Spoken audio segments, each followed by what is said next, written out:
Celtics are said to be, and we've heard this before, keeping an eye on what is going on with the Cavaliers' contract talks with Andre Drummond. Now, my first instinct when it comes to Andre Drummond is you run the other way. I want no part of Andre Drummond in Boston, not because I don't like the guy. He didn't kick my dog. It's just not a good defender, can't shoot, can't stretch the floor, doesn't seem to fit Brad Stevens' system, makes a whole lot of money. Yes, he improves your rebounding. Yes, he can give you some points on the inside. I just don't really like the fit. But, and I'll save this for after what you have to say, some I don't know, attempts at compelling viewpoints looking the other way as to how he does work in is, could be entertained. How do you feel, as I ramble on, how do you feel about Andre Drummond in the Celtics uniform if getting him probably means giving up Gordon Hayward, by the way, just in an effort to even make the money work? Well, I don't want to say he's not a good shooter, but if you try to kick your dog, he might miss. Listen, Andre Drummond is a great rebounder. The Celtics haven't had that, although the Celtics have been a very good rebounding team over the last few years. Nobody really pays much attention to that because there's a lot of focus on the center position. And I get it because of what Bam Adebayo did. He was the MVP of the series. I don't think there's any question about that at 6'9". And it masked it was an unfortunate ending. We talk about how the season had an unfortunate ending. It was a very unfortunate ending for Daniel Tice, considering the year that he had, which was pretty phenomenal. And speaking of guys that are going to get paid at some point. And again, it's one of those things like, are you upgrading? Is Andre Drummond an upgrade from Daniel Tice? Well, that really depends on how close you watch the NBA now, because this isn't the NBA of 5 years ago or 10 years ago or 20 years ago. Is Andre Drummond going to give you the defense that Daniel Tice gave you this year, and not just against other bigs, right? That's the old school basketball mentality. But now Daniel Tice is guarding point guards in pick and rolls and things like that. Think about what the NBA game is now. That's how you have to situate your roster. And unfortunately, there are players, Drummond is sort of one of them, who, like Jahlil Okafor. Man, that dude just came into the league at the wrong time.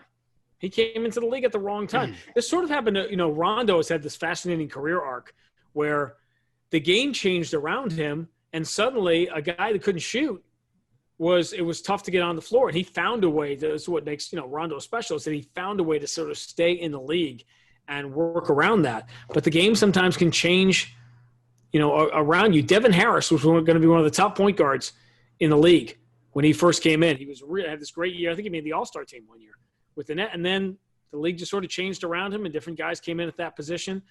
Andre Drummond now is really more of he's a change of pace role, like Serge Ibaka with Toronto, sort of a change of pace role player, except he can't, obviously he's not going to shoot. You have to be able to shoot now. It's just invaluable with the way the game has played. And that three-point line, by the way, people say, what's coming next? There's going to be an adjustment where, all right, everything's a three-point line now, so eventually it's going to come back. No. You know what's going to happen? Trae Young, Damian Lillard, that's where the game is going. It's like, forget that 5 feet behind the three-point line is where the NBA game, that's the next trend. The floor, the only way to extend the floor now is that way, offensively, to make bigs come even farther out to where you can get guys now in high school and college are going to be able to start shooting that shot because they see Trae Young and Damian Lillard do it. And they know that's going to be a part of their ticket to get to the NBA. The guys that can make the 30-foot shots are going to be making $10 million a year, whatever the equivalent of that is, in 5 or 10 years. So that's what would make me nervous about Andre Drummond. He could win you some games. In the course of an 82-game season, Andre Drummond's going to give you some games, but he's just as likely to be a player that you get into a playoff series. And you know what? Like Cantor, who had, Cantor had a very good year and was very effective in spots, but there were certain times he wasn't going to play in the playoffs because of the matchup you get. And I think Andre Drummond, are you going to pay $25, $30 million a year for a guy who might not see the floor in a specific playoff series because of the matchup?